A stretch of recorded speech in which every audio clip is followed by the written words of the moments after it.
لا إله إلا الله محمد رسول الله. والصلاة والسلام على من في السماء اسمه أحمد وفي الأرض اسمه محمد وعلى آله وصحبه أما بعد. Yang saya cintai, yang saya muliakan, para alim ulama, para habaib, para kiai, para asatid, para tokoh masyarakat, para aparat pemerintah, wabil khusus guru kita yang mulia yang telah mendidik kita sepenuh jiwa, sepenuh hati, sepenuh raga, yaitu Al-Habib Ali Al-Baiti. Mudah-mudahan Allah panjangkan umur beliau, Allah sehatkan jasmani dan ruhani beliau, Allah permudah urusan dunia akhirat beliau. Saudara-saudara sekalian yang dimuliakan oleh Allah, begitu juga para alim ulama, para guru-guru, para kiai, para asatid, para habaib yang lain, wabil khusus para santri-santri, para pemuda-pemudi, bapak-bapak, ibu-ibu, seluruh umat baginda Nabi besar Muhammad yang selalu dimuliakan oleh Allah Subhanahu wa ta'ala. Saudara-saudara sekalian yang dimuliakan oleh Allah, pada malam hari yang mulia ini kita duduk berkumpul bersama para ulama, berkumpul bersama para habaib, berkumpul bersama para kiai, berkumpul bersama para anak cucu Rasulullah SAW, yang dimana dalam hadis qala Rasul sallallahu alaihi wasallam, hum itrati khuliqu min tinati fawailun lil mukadzibina bi fadlihim man ahabbahum ahabbahullah man abghadahum abghadahullah. Hum itrati, mereka keluargaku, mereka anak cucuku, mereka diciptakan dari tanahku, maka celakalah bagi orang-orang yang mendustakan keutamaan mereka. Barang siapa yang mencintai mereka, Allah cinta kepadanya. Barang siapa yang membenci mereka, Allah membencinya. Dalam hadis yang lain, qala Rasul, man abghadana ahlal bait hasyarahu Allah yaumal qiyamah yahudiyan qila in sama wa shalla qala in sama wa shalla. Kata Nabi, barang siapa yang membenci kami ahlul bait, membenci para habaib, membenci dzurriyyah Nabi Muhammad sallallahu alaihi wasallam, maka kelak di akhirat Allah kumpulkan dia bersama orang-orang Yahudi. Kila, ada sahabat yang bertanya, in shoma wa shalla, walaupun dia salat ya Rasulullah, walaupun dia puasa ya Rasulullah, in shoma wa shalla, walaupun dia salat, walaupun dia puasa, kalau dia mati dalam keadaan membenci anak cucu Rasulullah, maka akan Allah kumpulkan dia bersama orang-orang Yahudi. Alhamdulillah, beruntung orang-orang suku Banjarmasin dari zaman dahulu sampai sekarang terkenal adalah salah satu suku dari beberapa suku yang terkenal yang sangat cinta kepada para habaib. Mudah-mudahan dengan berkumpulnya kita bersama anak cucu Rasulullah, Allah kumpulkan kita kelak di akhirat bersama datuk-datuk beliau, yaitu baginda Nabi besar Muhammad sallallahu alaihi wasallam. Oleh karenanya saudara-saudara, jangan jauh dari majelis-majelis ilmu, jangan jauh dari para ulama, jangan jauh dari para habaib, jangan jauh dari para kiai. Jangankan yang dekat dengan ulama ketika masih hidup. Di dalam kitab Al-Mawahib Al-Quddusiyah, Al-Imam Al-Syekh Ibrahim Baharwash, beliau dari Shibab, beliau menceritakan tentang kekeramatan daripada Al-Imam Faqihil Muqaddam Muhammad bin Ali Ba'alawi. Al-Imam Faqihil Muqaddam Muhammad bin Ali Ba'alawi, beliau datuknya Segaf, datuknya Al-Idrus, Al-Habsyi, Al-Abbas bin Syahab bin Syekh Abu Bakar, Al-Hamid, Al-Mahdar, Al-Haddar, Al-Abbas dan lain-lainnya. Kalau Habib Ali ini Al-Baitinya Al-Baiti Segaf atau Al-Baiti Amul Faqih? Al-Baiti Segaf berarti masuk Faqihil Muqaddam. Ada Al-Baiti Amul Faqih, saya bin Smith, Al-Baiti, Al-Haddad, Al-Aidi, Itu masuknya Ammul Fadli. Nah, Fadlul Muqaddam datuknya Habib Ali. Fadlul Muqaddam Muhammad bin Ali Ba'alawi. Beliau Ustadzul A'zam, guru besar. Syekhus Syuyuhus Syariah, gurunya para guru-guru syariat. Qudwatul Muhaqqiqin, pedoman para ahli hakikat. Tajul A'immatul Arifin, beliau mahkota para ahli ma'rifat. Beliau dimakamkan di Zanbal. Zanbal itu di Tarim Hadramut, yang dimana Zanbal adalah pemakaman para aulia. Nah, dulu itu siapapun bisa dimakamkan di Zanbal.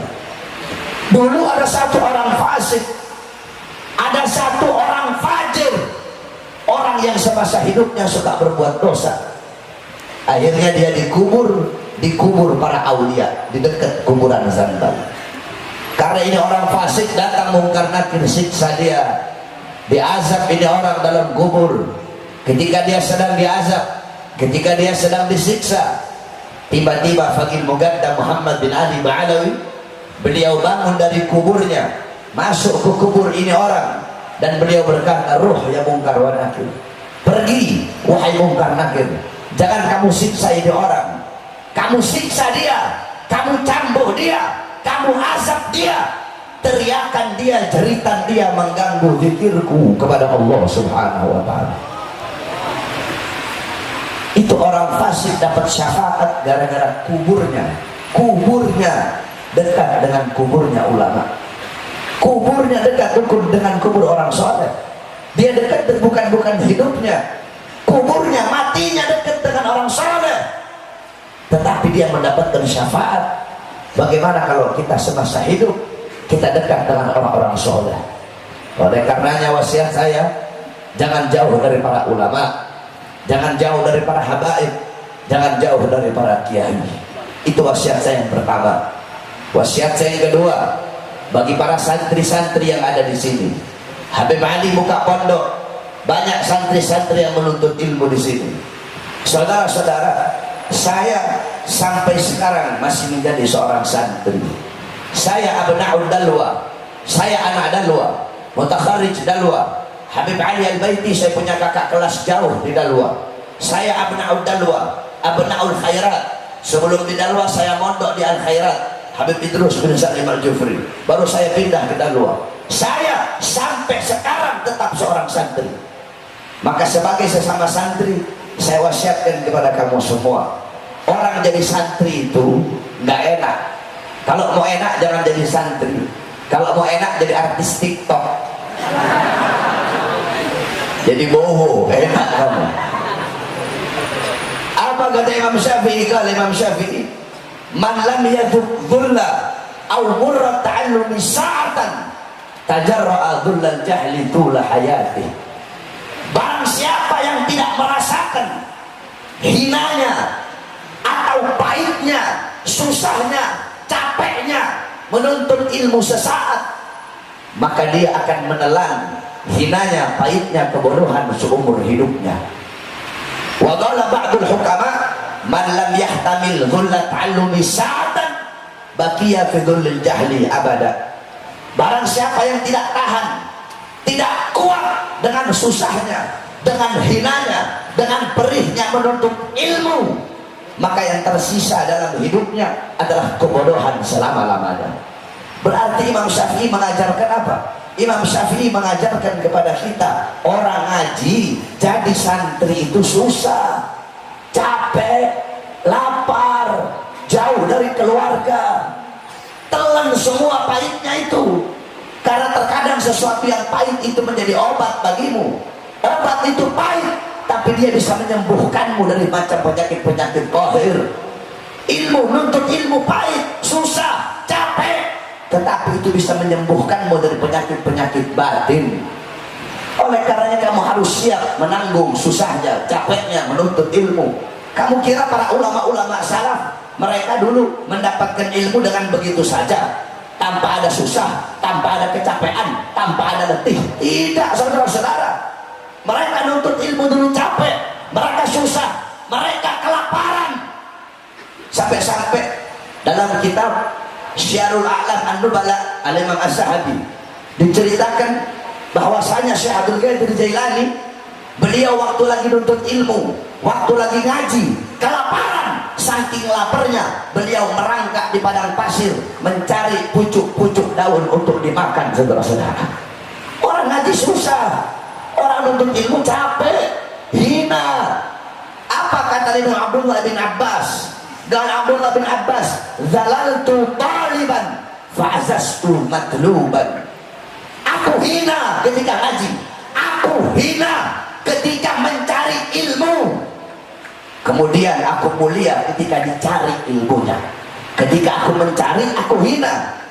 Ketika aku dicari, aku menjadi orang-orang yang mulia. Kamu pikir Habib Ali Baiti jadi seperti sekarang ini dulunya gak susah? Dulunya gak capek? Tanya dulu bagaimana kita di pondok. Kita nyapu, kita khidmat, kita ditakzir. Kalau saya subuh dulu di pondok bangunin, saya tidur di kamar mandi dulu. Habib Ali tukang gom bangun. Orang ngaji susah. Kalau mau enak jangan jadi santri. Zalaltu taliban fa'azastu matluban. Lihat bagaimana kecapean, kesusahan, mujahadah, kesungguh-sungguhan para ulama terdahulu.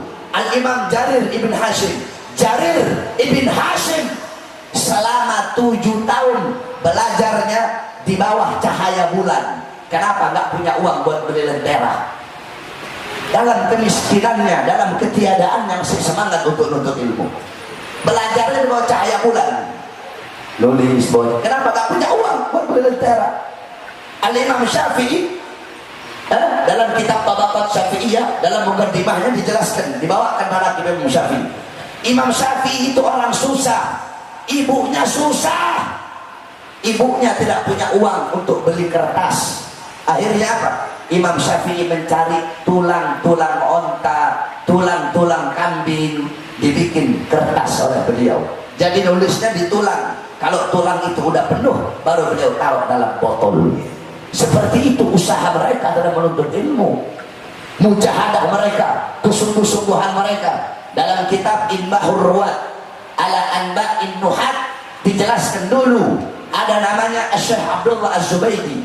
Beliau belajar nahwu kepada Al-Imam Abu Ali Al-Qali. Itu kitab Inbahur Ruwat ala Anba'in Nuhat. Itu adalah kitab yang menjelaskan tentang sirah para ahli nahwu. Nah, Al-Imam Abu Ali Al-Qali seorang nuhat, seorang ahli nahwu. Al-Imam Syekh Abdullah Az-Zubaydi belajar kepada beliau. Cuma tiap hari Syekh Abdullah Az-Zubaydi tidur di kandang gurunya. Dia tidur di kandang ternak gurunya. Kenapa? Untuk berada di barisan paling depan di dalam menuntut ilmunya Allah Subhanahu wa ta'ala. Seperti itu. Kemudian Al-Imam Ibn Jandal Al-Qurtubi, Ibn Jandal Al-Qurtubi, bukan Abu Jandal Mulewudi, bukan. Al-Imam Ibn Jandal Al-Qurtubi, beliau belajar kepada Al-Imam Ibn Mujahid. Itu beliau saking pengen berada di barisan paling depan, beliau masuk lorong. Itu lorong makin hari makin sempit. Ketika beliau keluar dari lorong, ternyata kulit-kulitnya udah sobek, semua kulitnya berdarah, kulitnya nempel di lorong. Kenapa? Karena pengen berada di barisan paling depan untuk menuntut ilmunya Allah Subhanahu wa ta'ala. Jadi laisal mar'u yuladu aliman. Tidak ada seseorang yang dilahirkan dalam keadaan alim. Ilmu itu didapat dengan belajar, dengan ta'lim, dengan mujahadah, dengan khidmat. Oh, bapak kamu kiai, bapak kamu guru, kakek kamu guru, kamunya gak belajar, kamu tidak bisa menjadi seorang guru. Emang ilmu didapat dengan nasab. Bapak saya alim, kakek saya alim, saya habib, bapak saya habib, kakek saya habib, nenek moyang saya habib, mereka orang-orang alim. Terus walaupun saya habib, saya nggak usah belajar gitu. Man kana syarafa nasabuhu walakin jahil hisabuhu magamuhu ma'al juhal. Ada orang nasabnya mulia, bapaknya habib, kakeknya habib, nenek moyangnya habib, dianya habib. Tapi habibnya alim, bapaknya alim, kakeknya alim, nenek moyangnya alim, dianya nggak mau belajar, dianya nggak mau nuntut ilmu. Ya habib, tetapi kedudukan dia tidak bisa disamakan dengan bapak لا إله إلا الله محمد رسول الله.